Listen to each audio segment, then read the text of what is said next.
Welcome back to another video. This is TeamOverclocked, and today we'll be talking about whether or not hyperthreading is worth it.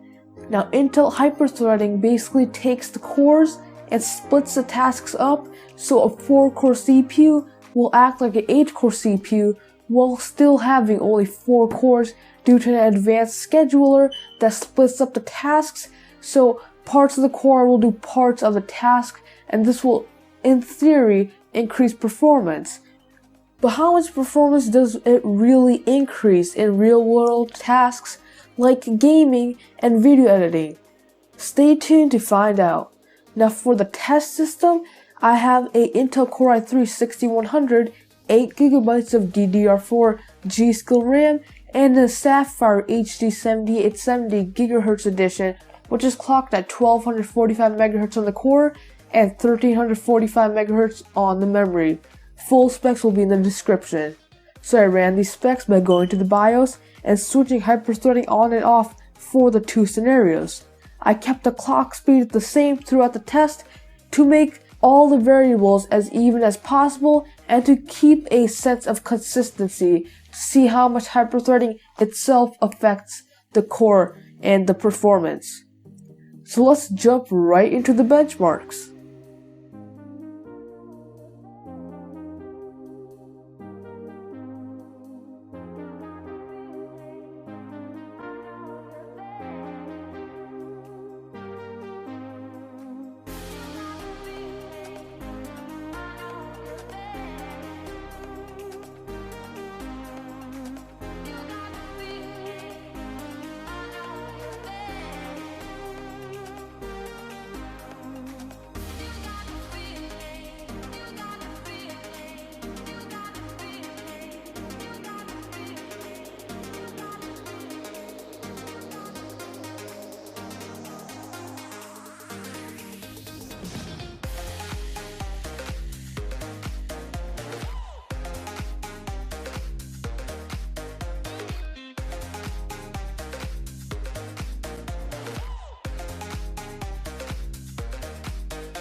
Now those were some very interesting results.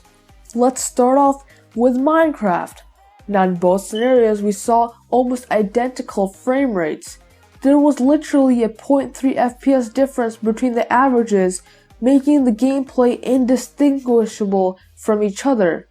When I monitored the CPU load, the 4-thread version was only at around 40% load, while the 2-thread version was at around 75% load for the test, and this could explain how the performance did not really increase at all in between the two CPUs. But since only one core takes most of the load in Minecraft, I was not very surprised to see this at all. Next up, in Black Ops 2, we saw a similar experience. The gameplay was once again almost indistinguishable. Now this is common in a lot of lighter first-person shooters like CSGO and other Call of Duty games, since a higher frame rate is usually more important than graphics, so they do tend to make their games somewhat lighter for the mainstream audience.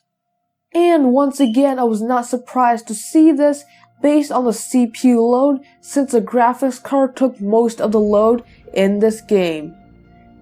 Next up, in Euro Truck Simulator 2, we begin to see the advantage of hyperthreading. The 4-thread scenario in the test scored 7 frames per second higher, which is a pretty big difference. Although we cannot see the additional frames because they were past the 60 Hz refresh rate of my monitor, it is definitely an increase worth noting. Now GTA 5, we all know that this is a very CPU heavy game, and I saw heavy artifacting with hyperthreading off, and the textures weren't even loading properly on the dual thread version. I call this by far an unplayable experience. With hyperthreading on though, all these problems disappeared. And this really shows how useful hyperthreading can be when it is being used properly by the games. And I was basically expecting this from the start, since this is by far the most CPU intensive game out of all these benchmarks. Next up, I ran a render test to really see how much in video editing the 4-thread CPU comes into play. The 4-thread version of the CPU rendered a 30-second clip of GTA 5 in 1080p in 1 minute and 31 seconds, while the dual-threaded CPU only managed 2 minutes and 9 seconds, which is expected since more threads matter in video editing because it is able to parallelize the process and spread it across all of the cores and really just get the render down in as fast of a manner as possible. So is hyperthreading worth the extra cost? Well, it depends on what you're doing. If you plan on playing games only, then hyperthreading is not worth the extra cash because the gains will not justify the price. But if you play CPU heavy games or want to do some decent recording, editing, and rendering, then the additional money will definitely pay off in higher frame rates, less stuttering, and a quicker and smoother editing experience. So yeah guys, if you have any comments on hyperthreading or want to comment on your experiences, please feel free to leave a comment down below.